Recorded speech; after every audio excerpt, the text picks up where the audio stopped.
Sampai sekarang memang terkesan optik itu seperti toko kacamata, karena memang ada beberapa optik yang tidak sesuai dengan prosedur lah gitu, yang berlaku di Indonesia seperti itu.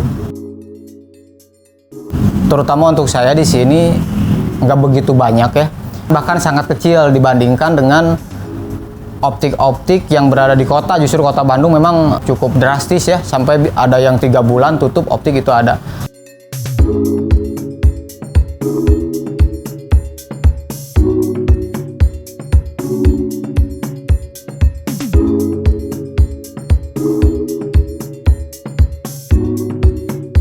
Berada di bisnis optik ini dari tahun 2011 sampai sekarang. Optik Husada itu sebetulnya salah satu fasilitas kesehatan ya, yang berkecimpung di bidang kesehatan mata. Jadi lebih ke area lensa ke depan gitu. Jadi untuk yang ke dalam itu urusan dokter spesialis mata. Nah, untuk dari lensa ke luar itu urusan kami di refractionist optician.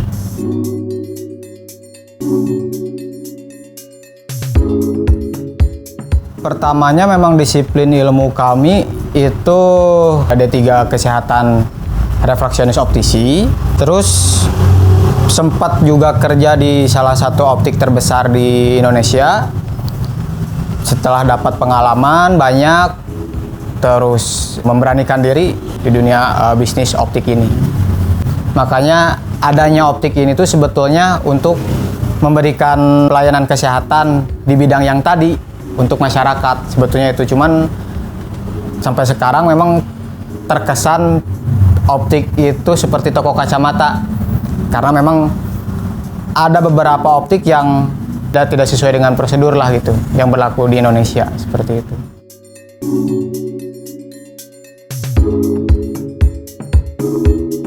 Pertama, sebetulnya untuk softlens itu kalau sesuai dengan regulasi internasional di Indonesia itu belum mumpuni ya untuk sekelas optik fokus ke softlens.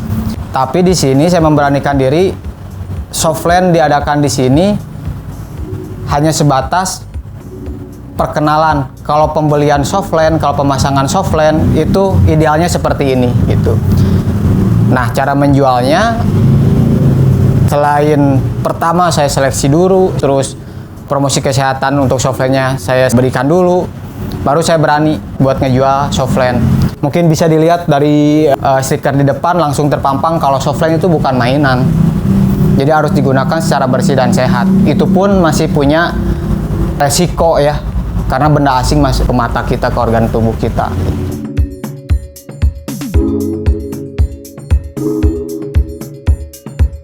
Terutama untuk saya di sini nggak begitu banyak ya, bahkan sangat kecil dibandingkan dengan optik-optik yang berada di kota. Justru kota Bandung memang cukup drastis ya, sampai ada yang 3 bulan tutup optik itu ada.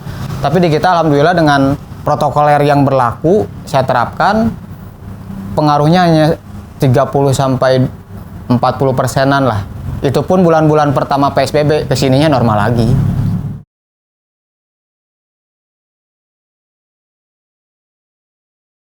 Ya pertama ikuti dari Dinas Kesehatan protokoler-protokoler yang berlaku, karena kita juga organisasi profesi kan dinaungi oleh Dinas Kesehatan. Jadi semua protokoler masuk ke kita dan kita wajib mematuhinya. Ya salah satunya dengan adanya keran, terus pakai masker ya kalau yang masuk ke sini. Terus pemeriksaan, mungkin interview ke pasien nggak begitu lama untuk mengurangi ini ya penularan COVID ini.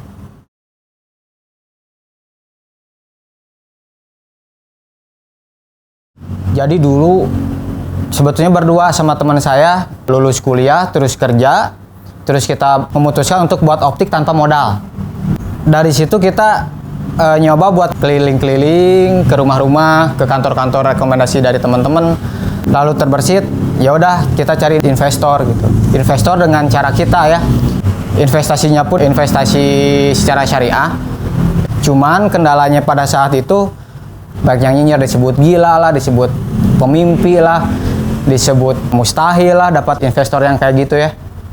Ya cuman alhamdulillah dengan doa ngedoa aja, minta doa sama orang tua terutama. Kita akhirnya menemukan seorang investor, ya alhamdulillah